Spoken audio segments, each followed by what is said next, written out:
Hello विद्यार्थियों। आज हम कक्षा 12 का चैप्टर नंबर 1 पुष्पिपाद में लैंगिक जनन इसके बारे में अध्ययन करेंगे। चैप्टर का नाम है पुष्पी पादपों में लैंगिक जनन। इस चैप्टर को पढ़ने से पहले हमें जनन के बारे में जानकारी होनी चाहिए कि जनन क्या होता है।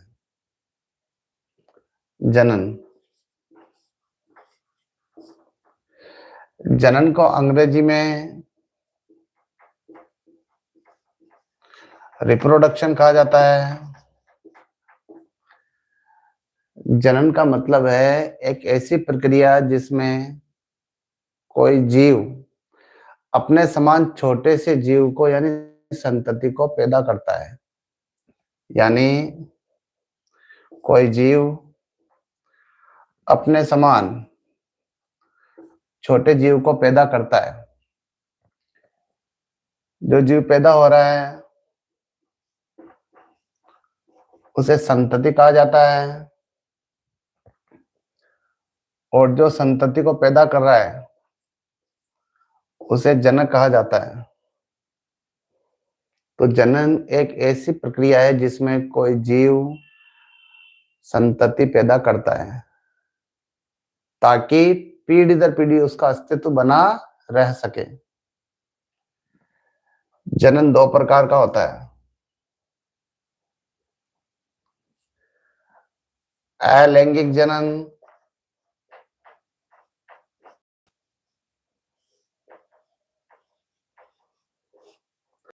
Asexual reproduction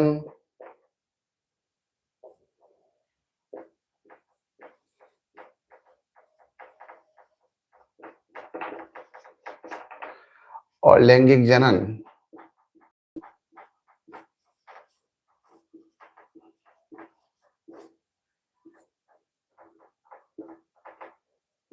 sexual reproduction.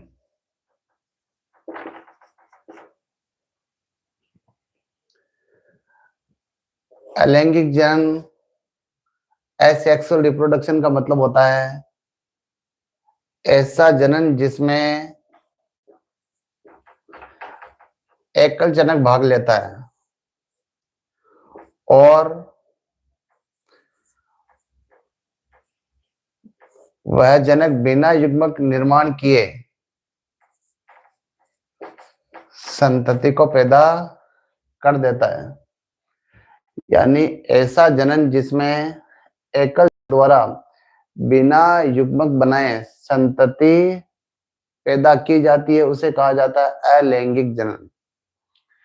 अलैंगिक जनन की अनेक विधियां हैं, जैसे फॉर एग्जाम्पल विखंडन, खंडन, पुनरुद्भवन, मुकुलन, बीजाणु जनन, कायिक प्रवर्धन। दूसरा जनन आता है लैंगिक जनन, सेक्सुअल रिप्रोडक्शन। इस प्रकार के जनन में दो जनक भाग लेते हैं जो विपरीत लिंग वाले होते हैं। मतलब एक जनक होता है नर और दूसरा जनक होता है मादा। नर में बनते हैं नर युग्मक,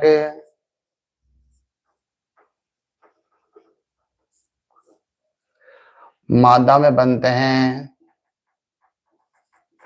मादा युग्मक।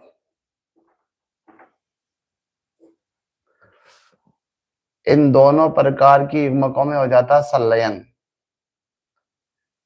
जिससे कोशिका बनती है।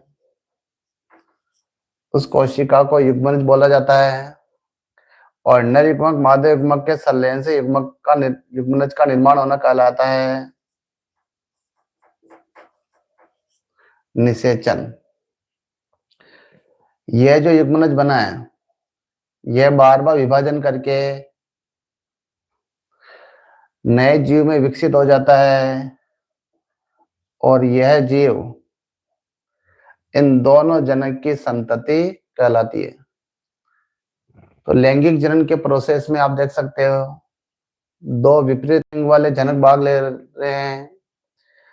नर में नर युग्मक, मादा में मादा युग्मक का निर्माण होता है। दोनों युग्मकों में निषेचन से युग्मनज बनता है, जो बाद में जाकर के संतति में विकसित हो जाता है। तो परिभाषा आप इस प्रकार से दे सकते हैं कि जब जनन प्रक्रिया में दो विपरीत लिंग वाले जनक भाग लेते हैं और उनमें बनने वाले नर युग्मक और मादा युग्मकों में निषेचन होता है, जिससे संतति पैदा होती है, तो ऐसा जनन कहलाता है लैंगिक जनन। अब हम अलैंगिक और लैंगिक जनन में अंतर पढ़ेंगे।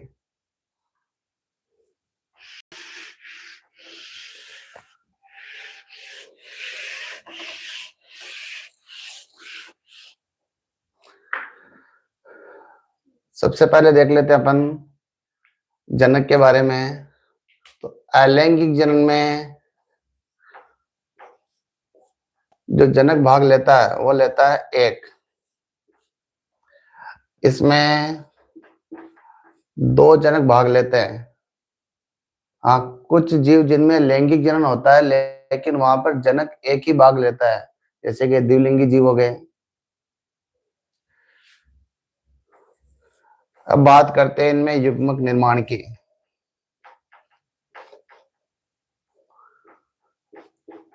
इसमें युग्मक नहीं बनेंगे, इसमें युग्मकों का निर्माण होगा। अब बात कर लेते हैं इनमें निषेचन की। तो जब इसमें युग्मक बन ही नहीं रहे हैं तो निषेचन नहीं होगा, और इसमें युग्मक बनते हैं, इसमें निषेचन होता है। अब बात कर लेते हैं संतति की।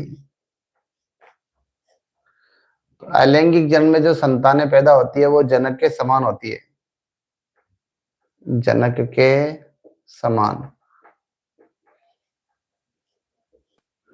आनुवांशिक रूप से जनक के समान होती है, और आनुवांशिक रूप से समान लक्षणों के जीवों के समूह को कहा जाता है क्लोन।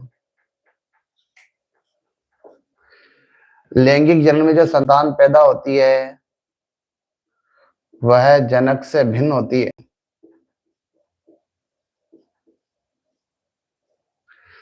तो इस प्रकार हमने अलैंगिक और लैंगिक जन्म में अंतर पढ़ लिया।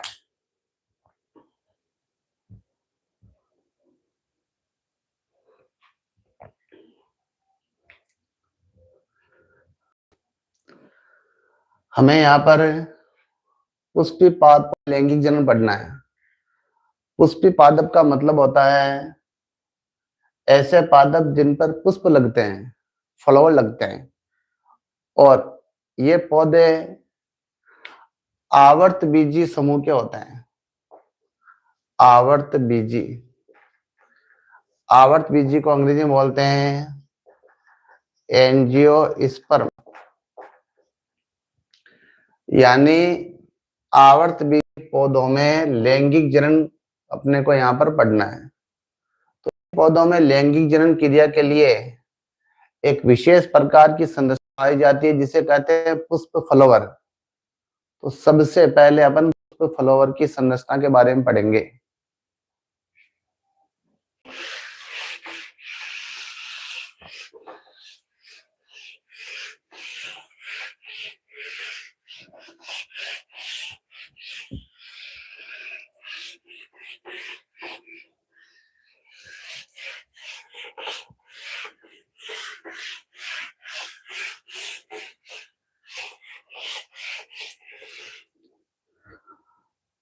अब अपना अगला टॉपिक है पुष्प।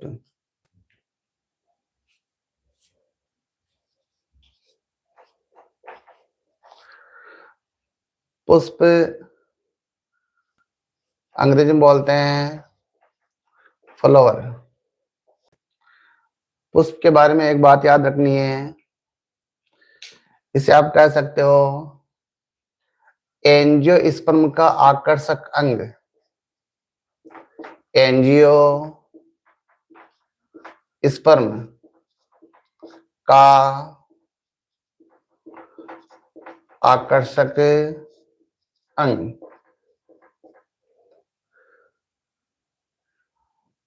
पुष्प एक रूपांतरित पर्व होता है। तो पुष्प के बारे में एक बात अपने को यहाँ पर याद रखनी है। पुष्प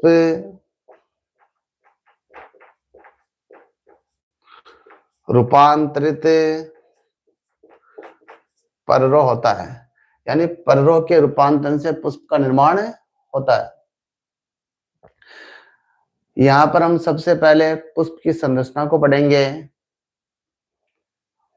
पुष्प में आप इस प्रकार से एक पतला सा डंठल देख सकते हैं।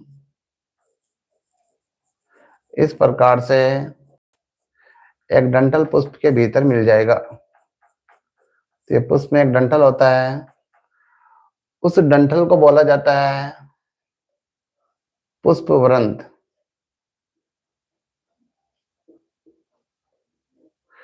अंग्रेजी में इसे बोलते हैं पेडिसेल।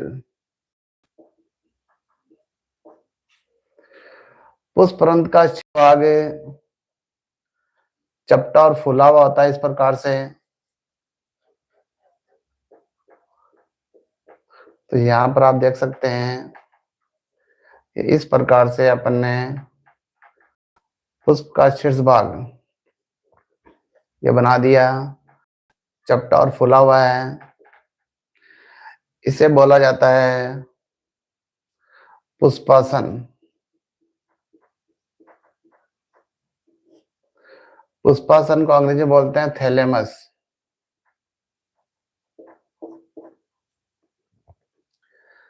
इस पुष्पासन से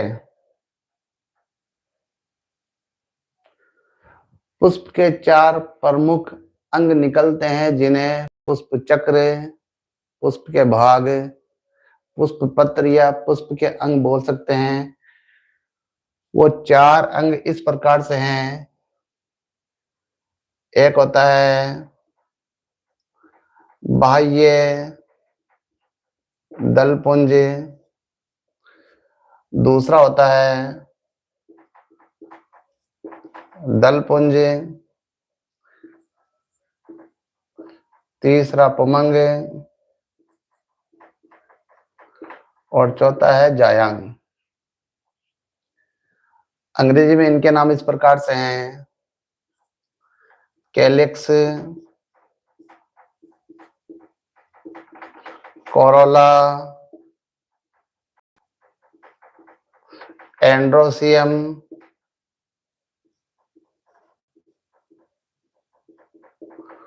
गायनोसियम। बाह्य दलपुंज, इसकी इकाई को कहते हैं बाह्य दल। सेपल, दलपुंज की इकाई को कहा जाता है दल या पंखुड़ी। पेटल, पुमंग की इकाई को कहा जाता है पुंकेसर।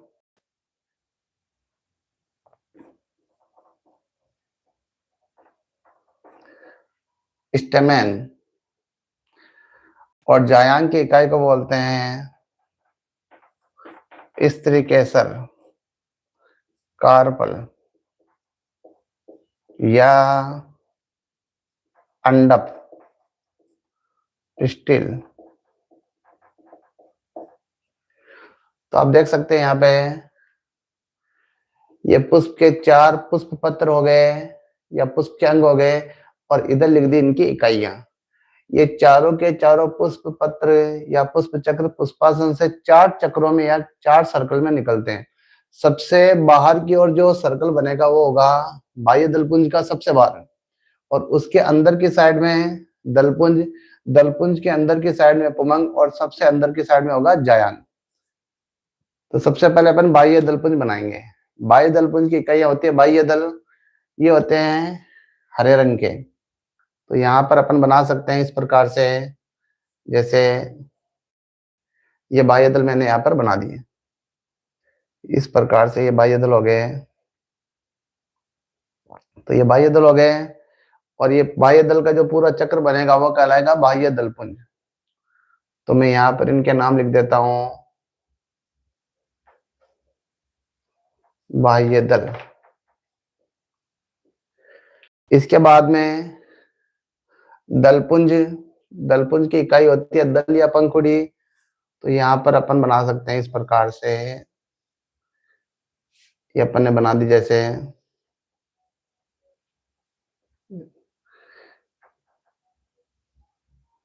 इस प्रकार से ही हो गए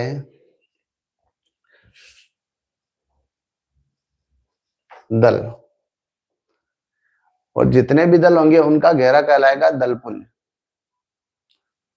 ये कलरफुल होते हैं और परागण क्रिया के लिए कीटों को अट्रैक्ट करते हैं, आकर्षित करते हैं।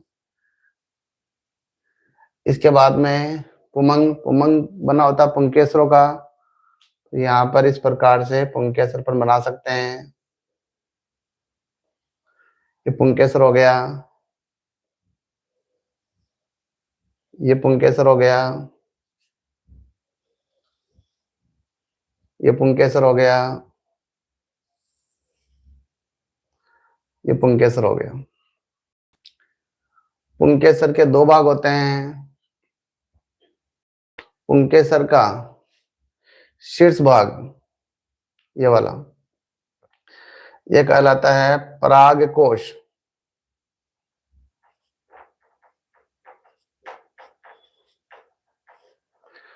और ये जो डंठल है जो पुष्पासन से जुड़ा हुआ है, इसे बोलते हैं पुतंतु। पुतंतु बोल दो या तंतु बोल दो। और ये मिला करके हो गया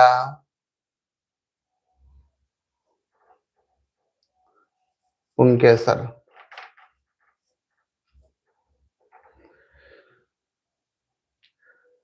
अंतिम है जायांग, जो स्त्री केसर या अंडक का बना है। स्त्री केसर या अंडक का चित्र इस प्रकार से होता है।